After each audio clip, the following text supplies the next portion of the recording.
ముఖ్యమంత్రి రేవంత్ రెడ్డి విలేకరుల చిట్చాట్లో కీలక వ్యాఖ్యలు చేశారు. అసెంబ్లీకి కేసీఆర్ రావాలని కోరుకుంటున్నాను అని రేవంత్ రెడ్డి అన్నారు. అంతేకాదు కేసీఆర్ కాలం చెల్లిన ఔషధం అంటూ ఆయన పేర్కొన్నారు. కృష్ణా జలాల విషయంలో కేసీఆర్ చిత్తశుద్ధిని ప్రజలు చూశారు అని రేవంత్ రెడ్డి అన్నారు. కేసీఆర్ చిత్తశుద్ధి గురించి ప్రజలు మొన్న అసెంబ్లీ ఎన్నికల్లో తీర్పునిచ్చారు అని రేవంత్ రెడ్డి అంటున్నారు. కేసీఆర్ బీఆర్ఎస్ గురించి ప్రజలు ఆలోచించడం లేదు, మంత్రిగా పనిచేస్తున్న హరీష్ రావు అవగాహన రాహిత్యంగా వ్యవహరించారు అని ముఖ్యమంత్రి రేవంత్ రెడ్డి అంటున్నారు. కాళేశ్వరంపై విచారణకు సిట్టింగ్ జడ్జిని ఇవ్వలేము అని హైకోర్టే చెప్పింది అని అంటున్నారు. విశ్రాంతి జడ్జితో విచారణ జరిపించుకోవాలని చెప్పారు. దీనిపై కేబినెట్ అసెంబ్లీలో చర్చిస్తాము అని ముఖ్యమంత్రి అంటున్నారు. అలాగే మిషన్ భగీరథపై విచారణకు ఆదేశించాం, ఉద్యోగాల నియామకాల విషయంలోనూ స్పష్టతతో ఉన్నాము అని ముఖ్యమంత్రి అంటూ ఉన్నారు. విధానపర లోపాలు లేకుండా పాలన చేస్తున్నాం, రాజ్యసభ ఎన్నికల్లో ఎంతమంది పోటీ చేస్తారు అనేది అధిష్టానమే నిర్ణయిస్తుంది అని ముఖ్యమంత్రి రేవంత్ రెడ్డి అంటున్నారు. ముఖ్యమంత్రి రేవంత్ రెడ్డి చిట్చాట్లో మాట్లాడిన విషయాలపై మరింత సమాచారం మా ప్రతినిధి శ్రీధర్ అందిస్తారు. శ్రీధర్, ముఖ్యమంత్రి రేవంత్ రెడ్డి చిట్చాట్లో ఎటువంటి సంచలన విషయాలు మాట్లాడారు? రోహిత్, అటు ముఖ్యమంత్రి రేవంత్ రెడ్డి కేసీఆర్ పై హాట్ కామెంట్ చేశారు.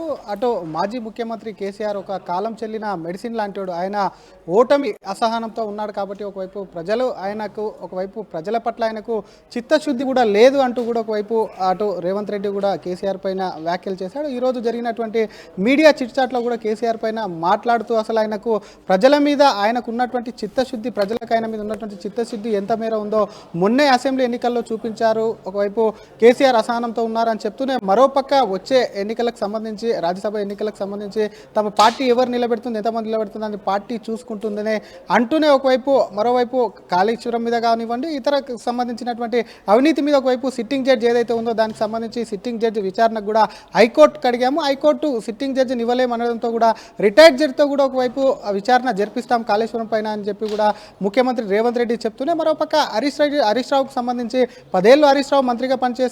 సభ హక్కులు ఏమున్నాయి, సభకు సంబంధించినటువంటి ఏ విధంగా వ్యవహరించాలని చెప్పి కూడా మంత్రికి తెలియదా?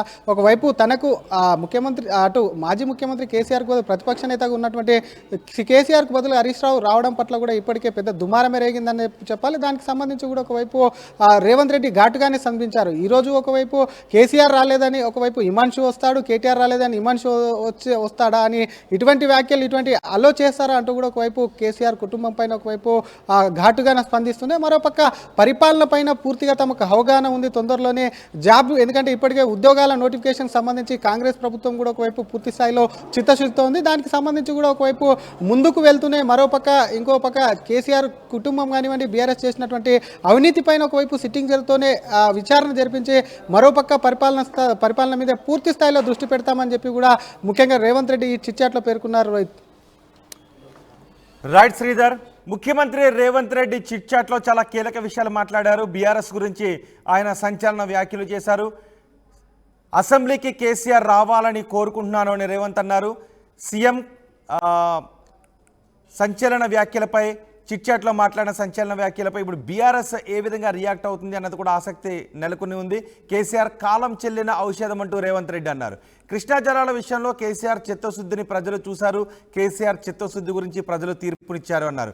కేసీఆర్ బీఆర్ఎస్ గురించి ప్రజలు ఆలోచించడం లేదు, మంత్రిగా పనిచేసిన హరీష్ రావు అవగాహన రాహిత్యంతో వ్యవహరించారు అని ముఖ్యమంత్రి అంటున్నారు. కాళేశ్వరంపై విచారణకు సిట్టింగ్ జడ్జిని ఇవ్వలేము అని హైకోర్టే చెప్పింది, విశ్రాంతి జడ్జితో విచారణ జరిపించుకోవాలని చెప్పారు అని రేవంత్ రెడ్డి అంటూ ఉన్నారు. అలాగే మిషన్ భగీరథపై విచారణకు ఆదేశించాం, ఇక ఉద్యోగాల నియామకాల విషయంలో కూడా స్పష్టతతో ఉన్నాము అని ముఖ్యమంత్రి రేవంత్ రెడ్డి చెప్తున్నారు. విధానపర లోపాలు లేకుండా పాలన చేస్తున్నాం, ఇటు రాజ్యసభలో రాజ్యసభ ఎన్నికల్లో ఎంతమంది పోటీ చేస్తారు అనేది కాంగ్రెస్ హైకమాండ్ నిర్ణయిస్తుంది అని ముఖ్యమంత్రి రేవంత్ రెడ్డి అన్నారు.